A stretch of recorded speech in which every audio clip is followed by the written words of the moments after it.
Good morning. This is Eve, emotional wellness coach, author, and host of Worthy Ready, the radical self image makeover for women ready to create a life they love. Welcome back to subscribers. Welcome to new viewers. I'm thrilled you are here. We are going to take on self forgiveness, as I've said. One key ingredient in creating a new self image is we must forgive ourselves for the grudges and resentments we hold against us. Last episode, I should say, I shared a personal story in my life where I wasn't being true to myself, where I took a stand for myself initially, got my courage up, began to take steps on my behalf, and then I took them all back to believe another. It was very self-abandoning to myself, and it is one of the greatest disservices that we do to abandon ourselves for other people, to lose trust in ourselves, to give another the benefit of the doubt. Today is going to be all about sharing another incident because what I would like to do and support you in doing right now is getting pissed off. Okay. I know we try to suppress our anger, hide from it. We're encouraged not to be with any upset, not to complain, not to whine, not to kick and scream. But I want to let you know that it's essential in the process of self-forgiveness that we do dredge up some things that happened in the past so that we understand what we went through and what we need to forgive ourselves for.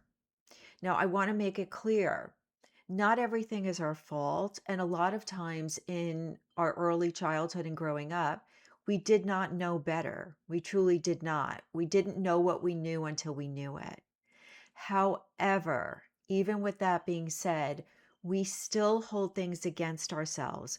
We still create that negative self image that drives all our experiences. So this has to stop. Yes, you've heard it correctly. I would like to support you with getting pissed off so that you understand not to ruminate or beat yourself up more, but for you to understand what's there and what needs to be forgiven from you, for you, about you. Next episode, we're going to talk about taking things very personally. That's another path I want to go down. And then we're going to go down the path of guidance. All of this is going to accompany self-forgiveness and the journey toward seeing yourself with new eyes. Remember, this is about the relationship with you, seeing yourself with new eyes, compassionate eyes, loving eyes, so that you forgive yourself and you never abandon yourself again. Remember, this is Worthy Ready. We're over the done hill. We've drawn we've drawn a line in the sand. We've stepped over, and we're declaring the battle cry. I'm worthy ready. It's time to claim my worth. It's time to live my greatest life. So I'm going to support you now. So here's the bigger point here as you go forth in this week. There is an experience in your life, one defining experience that I am going to encourage you to bring forth. Something that changed your world. It's something from the past. It could be early on in your past. It could be in your recent past even. But something that literally changed the trajectory of who you were, who you're being now, something that needs to be forgiven so profoundly that once you do, it will change everything for you in a positive way. Now, so let me just condense that thought. Find an experience that happened in your past so that you can move forth and forgive yourself Remember, we're bringing up grudges and resentments. In order to forgive yourself, it's nice to know what you're forgiving yourself for. We want to pull up these grudges and resentments. Believe me, we will make peace with them. And remember the formula about ingenuity and finding the gift. That is always a great way to work through a grudge and resentment. But for now, we want to bring them up. I am going to share a story that happened to me when I was 12 years old. This story was so pivotal in so many ways of silencing my voice, supporting me to step over myself in ways I couldn't have imagined, to have tremendous fear in confronting others. It explains my lack of boundary setting. It truly explains why people pleasing behavior has taken over most of my life, and how now, as a people pleaser in reform, I can look back and understand. Because as we put the pieces of our puzzle together, it's amazing how the puzzle then expands. We'll figure out one thing that happened. We'll have a growing moment, a lesson learned, a revelation, an epiphany, enlightenment. And then what do you know? The puzzle gets bigger. There are more pieces to fill in. And if you look at this as an exploration and an adventure, as I do, it will support you in learning more and more about yourself.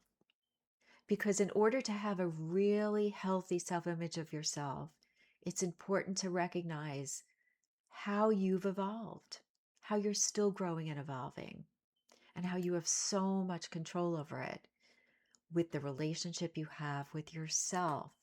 Remember, I'm going to be saying this like you young folks won't understand what I mean by a broken record. But when records existed and we played music on a turntable, if there was a scratch in the record, it would repeat and repeat, repetition over and over again. That's what I'm here for. Repetition is key. The relationship with yourself determines your relationship with everyone. How you treat yourself, you will be treated. They will reflect back to you how you treat you. So let me share a story, a huge story, a tremendous impact in my life that happened to me at age 12. I forgive myself for it. I have forgiven myself completely for it, but I have to admit it took a long time, a lot of growth, a lot of practice and devotion to the relationship with myself. This is a biggie. I'm going to take a sip of water. I have no editing equipment here. I apologize. I am out here fresh with you. I'm not reading off a monitor. I'm here for you. Please understand all my little debacles that may come up during a video, and here goes.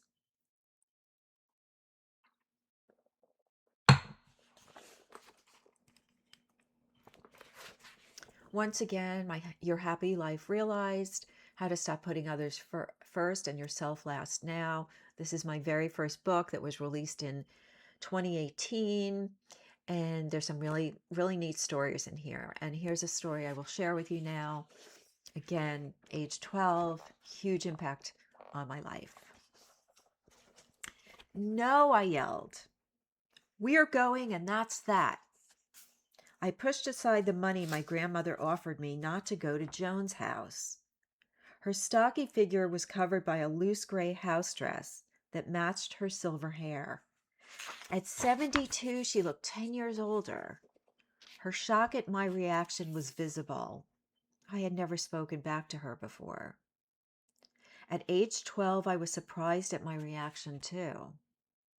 Just moments before, my sister and my friend Carol, we just got off from school and were dropped off near our home by the orange school bus.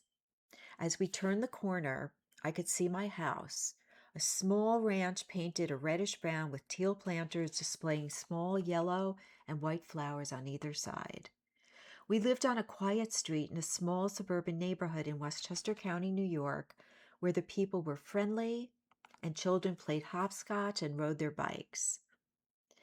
My grandmother was all smiles when we arrived home.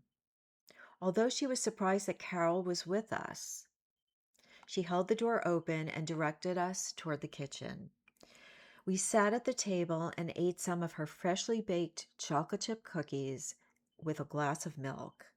She loved to cook and bake and enjoyed watching us eat. My grandmother was sweet. She was a doting woman and a big reason for the happiness I felt as a young child. Her treats were a reminder of how much I was loved and cared for. I felt closer to my grandma than to my mother. She gave the greatest hugs, and I considered her my closest confidant and found great comfort knowing she was always there. On this day, on this day though, she seemed worried. When we told her we were going to my friend Joan's house down the street, she became almost panicky and begged us not to go. For some reason, she didn't like Joan and offered money to me and my sister not to go. I was embarrassed in front of Carol, so I pushed the money away. When my grandmother became insistent that we stay at home, I shouted at her, demanding that she stop. When she didn't, I directed my sister and Carol to the door. We visited Joan for under 2 hours and then headed back home. Only now the street seemed eerily different. People were gathered outside their houses. It made sense once I saw the blinking red lights in my driveway. My mother's blue Ford was parked in front of an ambulance. I spent the next hour crying and writing a letter of apology to my grandmother, hoping that she'd regain consciousness and read it. But before my mother left for the hospital, the phone rang. I listened to her conversation on the kitchen extension. "I'm sorry. We did all we could. She had a massive stroke and passed away. All I thought about was yelling at my grandmother that day and how my letter would never reach her."